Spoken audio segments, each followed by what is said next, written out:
প্রথমেই যে খবরের দিকে নজর রাখবো, রাজ্যে একের পর এক জালিয়াতির ঘটনা সামনে আসা যেন নিত্যদিনের ব্যাপার হয়ে দাঁড়িয়েছে। এবার পাসপোর্ট জালিয়াতি মামলায় একাধিক জায়গায় অভিযান চালালো কেন্দ্রীয় তদন্তকারী সংস্থা। রাজ্যের মোট 50টি জায়গায় সিবিআই অভিযান চলে বলে জানা গিয়েছে।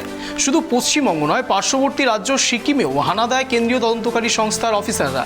ঘটনায় ইতিমধ্যেই দুজনকে গ্রেপ্তার করা হয়েছে। প্রাথমিকভাবে সিবিআই এর অনুমান ধৃতদের মধ্যে একজন মিডলম্যান হিসেবে কাজ করত এবং অন্যজন পাসপোর্ট সেবা কেন্দ্রের সিনিয়র সুপারিনটেন্ডেন্ট হিসেবে কর্মরত ছিল। পাশাপাশি নকশালবাড়ির পানিঘাটা মোড়ে অবস্থিত বরুণ সিং রাঠোর নামে এক ব্যক্তির বাড়িতে শনিবার আচমকাই হানা দেয় সিবিআই। উল্লেখ্য, এই বরুণ সিং রাঠোর পাসপোর্ট জালিয়াতির সঙ্গে জড়িত। অন্যদিকে এদিন হাওড়া উলুবেড়িয়ার মহিশালীর বাসিন্দা জনৈক শেখ শাহানুরের বাড়িতে যায় সিবিআই এর 6 সদস্যের একটি দল। কেন্দ্রীয় বাহিনী দিয়ে ঘিরে রাখা হয় শাহানুরের বাড়ি। প্রায় 6 ঘন্টা ধরে জিজ্ঞাসাবাদ করা হয় ওই ব্যক্তিকে। সূত্রে খবর, তারপরও শাহানুরের জবাবে খুশি হতে পারেননি তদন্তকারীরা। তারা আরও জিজ্ঞাসাবাদের জন্য শাহানুরকে গাড়িতে তুলে নিয়ে চলে যান।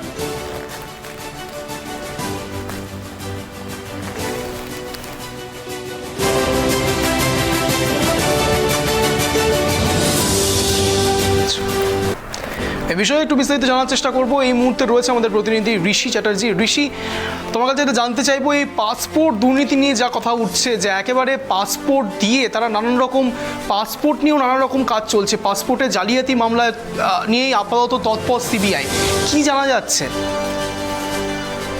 দেখো অঞ্জন, তোমার প্রথমে জানিয়ে রাখি, এই যে পাসপোর্ট জালিয়াতি নিয়ে যে সিবিআই বিভিন্ন জায়গায় আজ 50টি জায়গায় হানা দিয়েছে, যেরকম সিকিম পাশাপাশি নকশালবাড়িতেও কিন্তু হানা দিয়েছে।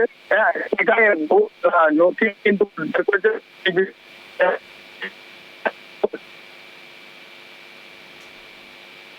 বরুণ সিং রাঠোরের বাড়িতে কিন্তু হানা দেয়। তবে যেটা জানা যাচ্ছে যে বরুণ সিং রাঠোর আগে কিন্তু মাদক কারবারির সাথে যুক্ত ছিল। পরবর্তীতে যেহেতু নেপাল সীমান্ত পাশে রয়েছে, সেই নেপাল সীমান্তের নেপালের বাসিন্দাদের বিভিন্নভাবে কয়েক লক্ষ টাকার বিনিময়ে কিন্তু তিনি পাসপোর্ট বানিয়ে দিতেন। অঞ্জন, ধন্যবাদ তোমাকে ঋষি। যেদিকে নজর ছিল, রাজ্যে 50টি জায়গায় একযোগে অভিযান চলল, গ্রেপ্তার হয়েছে 2। পাসপোর্ট জালিয়াতি মামলায় তৎপর সিবিআই। কি জানা যাচ্ছে? রাজ্যে একের পর এক জালিয়াতির ঘটনা কিন্তু একের পর এক বিভিন্নভাবে সময়ে আসছে, জানা যাচ্ছে। এবার পাসপোর্ট জালিয়াতি মামলায় একাধিক জায়গায় অভিযান চালিয়েছে, প্রায় 50টি জায়গায় গ্রেপ্তার হয়েছে 2 জন। রাজ্যের মোট 50টি জায়গায় সিবিআই এর এই হানা এবং অভিযান রীতিমতো রকম উত্তেজনা সৃষ্টি করেছে সেই মহলে। একেবারে উত্তরবঙ্গও কিন্তু সেই ঝামেলা চলছে। শুধু পশ্চিমবঙ্গ নয়, পার্শ্ববর্তী রাজ্য সিকিমেও হানা দিয়েছে কেন্দ্রীয় তদন্তকারী সংস্থার অফিসাররা। ঘটনায় ইতিমধ্যে 2 জনকে গ্রেপ্তার করা হয়েছে। প্রাথমিকভাবে সিবিআই যা অনুমান করছে, একেবারে ধৃতদের মধ্যে একজন মিডলম্যান হিসেবে কাজ করতেন। তিনি কি করতেন, কি জানা যাচ্ছে, এবং অন্যজন পাসপোর্ট সেবা কেন্দ্রের সিনিয়র সুপারিনটেন্ডেন্ট হিসেবে কর্মরত ছিল। পাশাপাশি নকশালবাড়ির পানিঘাটা মোড়ে অবস্থিত বরুণ সিং রাঠোর নামে এক ব্যক্তির বাড়িতে শনিবার এই আচমকা হানা দেয় সিবিআই। উল্লেখ্য, এই বরুণ সিং রাঠোর পাসপোর্ট জালিয়াতির সঙ্গে জড়িত ছিল। অন্যদিকে এদিন হাওড়ার উলুবেড়িয়ার মহিশালীর বাসিন্দা জনৈক শেখ শাহানুরের বাড়িতেও যায় সিবিআই এর 6 সদস্যের দল।